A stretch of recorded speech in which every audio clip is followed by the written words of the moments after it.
কক্সবাজারে পথসভায় নাহিদ ইসলাম বলেন, এনসিপি গোপালগঞ্জে যুদ্ধ করতে যায়নি। আইনশৃঙ্খলা বাহিনী আগে থেকে সতর্ক থাকলে ওই পরিস্থিতি তৈরি হতো না বলে যমুনা নিউজকে জানান এনসিপির আহ্বায়ক নাহিদ ইসলাম। জবাব দিয়েছেন সেনাবাহিনীর এপিসিতে করে গোপালগঞ্জ থেকে নিরাপদে সরে আসা নিয়ে ওঠা প্রশ্নেরও। কক্সবাজারের পথসভায় তিনি বলেছেন, কে পিয়ার বোঝে কে বোঝে না, সেজন্য সংস্কার আটকে থাকবে না। নাহিদ হোসেনের ক্যামেরায় কক্সবাজার থেকে যে আরো জানাচ্ছেন সহকর্মী আখলাকুস সাফা। ম্যাগিও ঠিক আমার মতোই কোয়ালিটিতে কোনো ছাড় দেয় না। 7টি দেশের সেরা খামার থেকে আসে ম্যাগি নুডলসের ময়দা। মা হিসেবে এটাই আমার জন্য গিফট। দেশ ঘুরতে এনসিপির জুলাই পদযাত্রার 19তম দিন পর্যটন নগরী কক্সবাজার। জেলার বাস টার্মিনাল থেকে শুরু হয় পদযাত্রা। স্থানীয় নেতাকর্মীদের সঙ্গে নিয়ে পদযাত্রায় আহ্বায়ক নাহিদ ইসলাম সহ কেন্দ্রীয় নেতারা। র্যালি চলাকালে যমুনা টেলিভিশনকে নাহিদ ইসলাম জানান গোপালগঞ্জ অভিজ্ঞতার কথা। এখানে তো আমরা আসলে কোনো ধরনের যুদ্ধ বিগ্রহ করতে যাইনি, ফলে নিয়মতান্ত্রিকভাবে আমরা আমাদের কর্মসূচি পালন করেছি। আইন শৃঙ্খলা বাহিনী যেভাবে বলেছেন, তারা যদি আরো সক্রিয় হতো তাহলে আসলে এই পরিস্থিতি তৈরি হতো না। সেনাবাহিনীর এপিসিতে করে নিরাপদে গোপালগঞ্জ থেকে ফেরা নিয়ে আলোচনা সমালোচনার বিষয়েও কথা বলেন তিনি।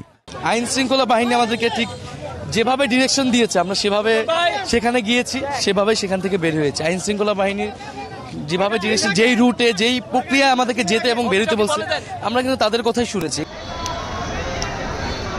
পদযাত্রা পৌঁছায় জেলার পাবলিক লাইব্রেরি প্রাঙ্গণে। সেখানে পথসভায় যোগ দেন নাহিদ, হাসনাত, জারা, পাটোয়ারিরা। আমরা আগে দেখেছি নির্বাচনের মধ্যে একটা দল সংস্কারের বিপক্ষে অবস্থান নিয়েছে, বিচারের বিপক্ষে অবস্থান নিয়েছে, ফলশ্রুতিতে তারা নির্বাচনের বিপক্ষে অবস্থান নিয়েছে। গণতান্ত্রিক উত্তরণের জন্য একটি গ্রহণযোগ্য নির্বাচনের কোনো বিকল্প নাই। কিন্তু এই নির্বাচন যদি হতে হয় তাহলে আগের নিয়মে হওয়া যাবে না। আগে আওয়ামী লীগের আমলে নারায়ণগঞ্জে বিখ্যাত গডফাদার শামীম ওসমান ছিল। এখন শুনছি কক্সবাজারে নব্য গডফাদার শিলং থেকে এসেছে। ঘের দখল করছে, মানুষের জায়গা জমি দখল করছে, চাঁদাবাজি দখল করছে। আবার নাকি সে সংস্কার বুঝে না, নাম না বললাম। নাহিদ ইসলাম সেখানে বলেন, বিচার আর সংস্কার ইস্যুতে সবগুলো দলের ঐক্যবদ্ধ থাকা জরুরি। জুলাই মাসের মধ্যে জুলাই ঘোষণাপত্র এবং জুলাই সনদ হতে হবে। কে পিয়ার বুঝে কে পিয়ার বুঝে না, এর জন্য সংস্কার আটকে থাকবে না। উচ্চ কক্ষে পিয়ার হতে হবে।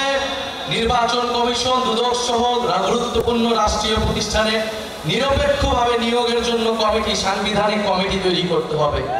ক্ষমতা না জনতা। আখলাকুস সাফা, যমুনা নিউজ, কক্সবাজার।